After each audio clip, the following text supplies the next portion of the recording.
ನಮಸ್ಕಾರ, ಪೆರಿಯಸ್ವಾಮಿ ಚೋಳ ಮಾತಾಡೋದು. ಇವತ್ತು ಮೈಸೂರು ಅರಮನೆಗೆ ಬಂದಿದ್ದೀನಿ. ಮೈಸೂರು ಅರಮನೆ ನೋಡ್ಕೊಂಡು ಸುತ್ತಿ ನೋಡ್ಕೊಂಡ್ ಬರೋಣ, ಬನ್ನಿ ಹೋಗೋಣ.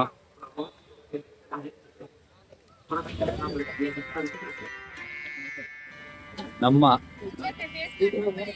ಕರ್ನಾಟಕದ ತಾಯ್ಮನೆ ಮಹಾರಾಜರು ಇದೆ ಅರಮನೆ ಎಷ್ಟೊಂದು ಸೂಪರ್ ಆಗಿದೆ ನೋಡಿ. ಮತ್ತೆ ಆಗಿನ ಕಾಲದಲ್ಲಿ ಯುದ್ಧ ಮಾಡಿರೋದು ಗನ್ಸು ಹಂಗೆ ಹೊರಗಡೆ ಹೋಗ್ತಾ ಇರೋಣ. ಡ್ರಾಯಿಂಗ್ ಎಲ್ಲ ಹೆಂಗ್ ಮಾಡಿದ್ದಾರೆ ನೋಡಿ, ಎಷ್ಟೊಂದು ಚಂದವಾಗಿದೆ ಡ್ರಾಯಿಂಗು. ಇದೆಲ್ಲ ಗಿಫ್ಟ್ ಕೊಟ್ಟು ರಾಜರಿಗೆ ಬಾಕ್ಸ್ಗಳು ಇದೆಲ್ಲ. ಆಗಿನ ಕಾಲದಲ್ಲಿ ಎಲ್ಲ ಕಡೆ ಹೋದ್ರಲ್ಲ ರಾಜರುಗಳು ಬರೋರು ಹೋಗೋರೆಲ್ಲ ನಮ್ಮ ರಾಜರಿಗೆ ಇದೆಲ್ಲ ಬಾಕ್ಸ್ ಕೊಟ್ಟಿರೋದು.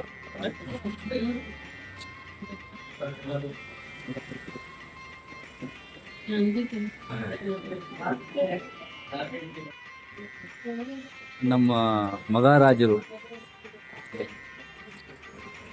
ದೇವರು ಅಂತ ಮಹಾರಾಜರು ಅವರು ಈ ಕೂತ್ಕೊಳ್ಳಕ್ಕೆ ಚೇರ್ಗಳಿದ್ದು ಅವ್ರ ಚೇರು.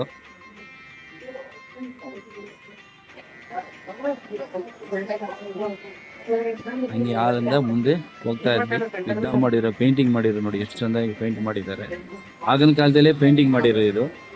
ಅವ್ರು ಯುದ್ಧ ಮಾಡಿರೋದು. ಮತ್ತೆ ಕುದುರೆ ಆಳು, ದೊಡ್ಡ ಆಳು ಇದು ಒಂದು. ಎಷ್ಟೊಂದು ಚಂದವಾಗಿ ಕಟ್ಟಿದ್ದಾರೆ. ಆಗಿನ ಕಾಲದಲ್ಲಿ ನಮ್ಮ ರಾಜರು ನಮ್ಗೆ ಎಷ್ಟು ಸಾವಿರಾರು ಕೊಡುಗೆ ಕೊಟ್ಟವ್ರೆ. ಆದ್ರೆ ನಮ್ಗೆ ಕರ್ನಾಟಕದ ತಾಯಿ ಮನೆ ಇದೆ ಅಂದ್ರೆ ಇದೆ. ನಮ್ಮ ದೇವ್ರನ್ನ ಮುಗಿತೀವಲ್ಲ, ನಮ್ಮ ಕರ್ನಾಟಕದ ಅಷ್ಟು ಜನ ತಾಯಿ ಮನೆ ತರ ಇದು. ನಮ್ಮ ರಾಣಿಗಳು, ನಮ್ಮ ಉಸಿರನ್ನ ಕಾಪಾಡಿದ ದೇವರು ಅಂತ ಮನುಷ್ಯರು ಅವರು, ರಾಜರು. ಅವ್ರ ಫೋಟೋ ಸ್ಥಳ ಇಲ್ಲಿ ಇದೆ. ಇಲ್ಲಿ ರಾಣಿಯಮ್ಮ ಅವ್ರ ಫೋಟೋ ಇದೆ. ನಮ್ಮ ರಾಜರುಗಳು ಎಲ್ಲ ಫೋಟೋಸು ಇಲ್ಲೇ ಇದೆ.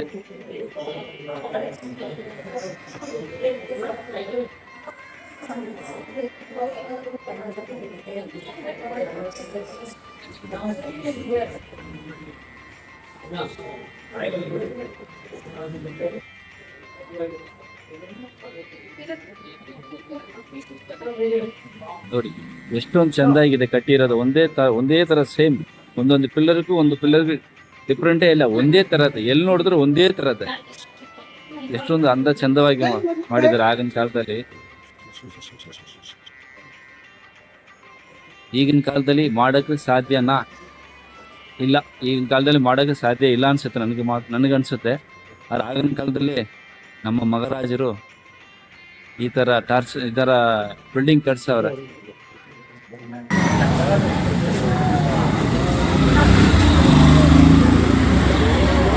ದೇವಸ್ಥಾನ, ದೇವರ ನಮಸ್ಕಾರ ಮಾಡಿಕೊಂಡು ಮುಂದೆ ಹೋದರೆ ಅದು ಬರುತ್ತೆ.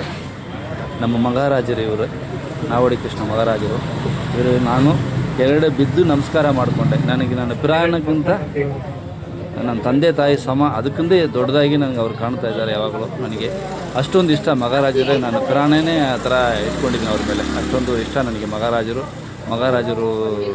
ಫ್ಯಾಮಿಲಿ ಬಗ್ಗೆ ಅಷ್ಟೊಂದು ಇಷ್ಟ ನನಗೆ. ಹೇಳ್ಕೊಳ್ಳೋಕೆ ಆಗ್ತಾಯಿಲ್ಲ, ಅಷ್ಟೊಂದು ನನಗೆ ಇಡಿಸುತ್ತೆ ಮಹಾರಾಜರ ಫ್ಯಾಮಿಲಿ ಅಂದರೆ. ಇವ್ರ ಬಗ್ಗೆ ಮಾತಾಡೋಕೆ ಎಷ್ಟು ಬೇಕಾದ್ರೂ ಮಾತಾಡ್ಬೋದು.